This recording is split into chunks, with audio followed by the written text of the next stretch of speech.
Dema azadiye Ramazan ölçen Kurd tevî hêzên dost, azadîxwaz û şoreşger di hemû platforman de doza azadiya fîzîkî ya rêberê gelê Kurd rêber apo dikin. Azadiya wî weke vebûna deriyê azadiyê ji bo xwe dibînin. Ev hest beleheq nîne.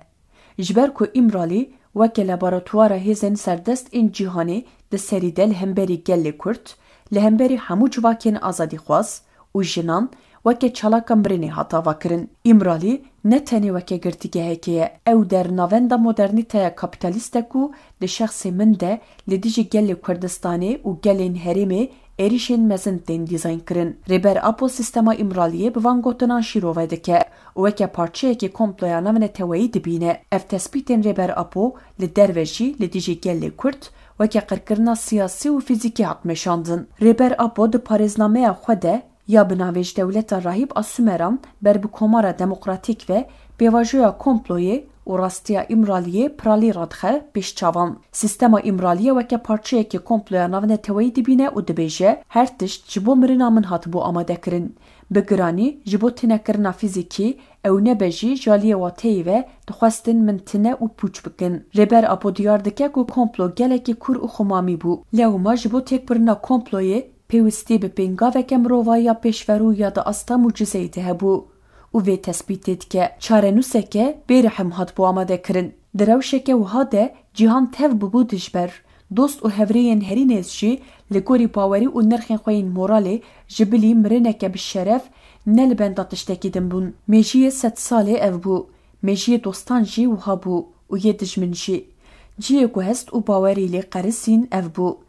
Her tiştî tenêmayîneke metirsîdar ferz dikir. Ez ê timî ew zarok bûma ku xıyanetê li xewn û xeyalên xwe nakim.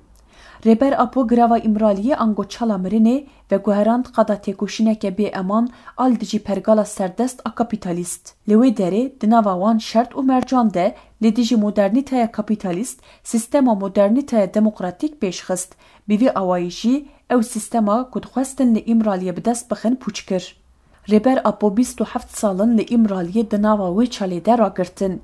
Tevî vê jî banga xwe ya 27 Sibatê karibû deriyekî nû ji bo çareseriya pirsgirêka Kurdan veke. Manîfestoya serdemê ya aştî û civaka demokratîk me ve dixwîne azadî û demokrasiyê jiyaneke adil. Li vê derê erk û berpirsyariyeke mezin dikeve ser milê me hemû kesên ku doza azadiyê û jiyaneke adil dikin.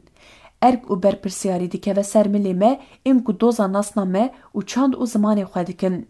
Çi ye ev erk?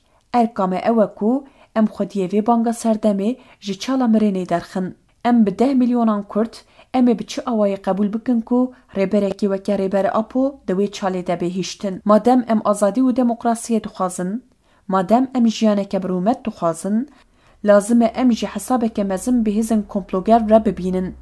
Dema ku me karî pergala îmraliyê biroxînin û rêber apo bi fîzîkî azad bikin ku ev mimkûn e, hingî em ê karibin behsa rûmet, serfirazî û serketinê jî bikin. Yanna herçend girîng û bi wate bin jî bi meş û daxuyaniyan, bi panel û semîneran ev kar naçe serî. Erê girîngin, lê têrê nakin.